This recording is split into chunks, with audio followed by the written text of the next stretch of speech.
የእናትነት ስሜት ያልገባው ምንም ያደርጋል። ገባችሁ አይደለ? የእናትነት ስሜት ከገባው ግን የልጅ ጥቅም የልጅ ዋጋ የገባው ሰው ግን ምንም ነገር አያደርግም። እና ቡዜ ደግሞ የእናትነት ዋጋ አልገባትም። የልጇ አሁን ለምሳሌ ልጇን እንዴት እንዳሳደገች ራሱ አታውቀውም። ገባችሁ አይደለ? ልጇን ጥላ ሌላ ሀገር ሄዳ ከባሏ ጋር ምንም በቃ ታፍርበታለች። ገባችሁ? እናት በመሆኗ ታፍርበታለች። ሩትዬ ደግሞ እናት በመሆኗ ትኮራበታለች። ገባችሁ አይደለ? ስለዚህ እናት በምንምና በምንም የምትቀየር ሴት አይደለችም። ይሄ ማን ነበር ዴቭ የሚባለው ሰውዬ ማለት ነው። ለልጅሽ ጥሩ ነገር በማሰብ ነው አላልክም? በጣም ጥሩ ነገር አሰብክ አይደለ? ደነዞች ማለት ነው። ሁላችሁም ደነዞች ናችሁ። ገባችሁ አይደለ? ከሩትዬ ውጪ ሁላችሁም ደነዞች።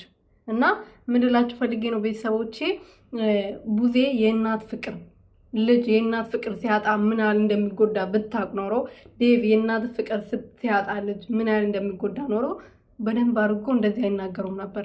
ሲጀመር እኮ ሩትዬ ምንም ያደረገችው ነገር የለም። ሩትዬ ከእርግዝና ጀምራ እኮ እስከዛሬ ድረስ እኮ ልጇን እያሳደገች ያለችው ብቻዋን ነው እንጂ የእናንተ ወንድም ለልጁ ለልዑል ምንም ያደረገው ነገር የለም ከማስረገዝ ውጪ ማለት ነው። አስረገዘ፣ ከዛ በኋላ ጠፋ ድራሹ ይጥፋና ማለት ነው። እናንተ የወንድማችሁን ነገር እኔ አሁን እኮ ሩትዬ ምን አድርጋ ነው እናንተ እንደዚህ በድንገት መጣችሁ ልጅ ወስደን አያትዮ ጋር ይደግ የምትሉት? ምን አይነት አእምሮ ምን አይነት አስተሳሰብ ቢኖራችሁ ነው? ጤነኞች ናችሁ ግን አእምሮ ያላችሁ? አእምሮማ የላችሁ። እኔ እጠራጠራለሁ ጤነኛ መሆናችሁ ነው ራሱ ማለት ነው። እና ምን ልላችሁ ፈልጌ ነው፣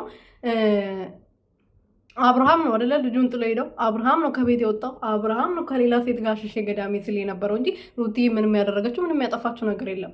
ሰላም ቤተሰቦቼ እንዴት ናችሁልኝ? እኔ ያለው እግዚአብሔር ይመስገን። በያላችሁበት ሰላማችሁ በዘት ትርፍርፍ ይበልልኝ። እንደዚህ ለዚህ ቻናል አዲስ ሆናችሁ ሰብስክራይብ ያደረጋችሁ ቤተሰብ ሆኑልኝ። እና ትናንትና የተፈጠረው ቪዲዮ በጣም ብዙ ልሰራ ሞክሬ አልተመቸኝም።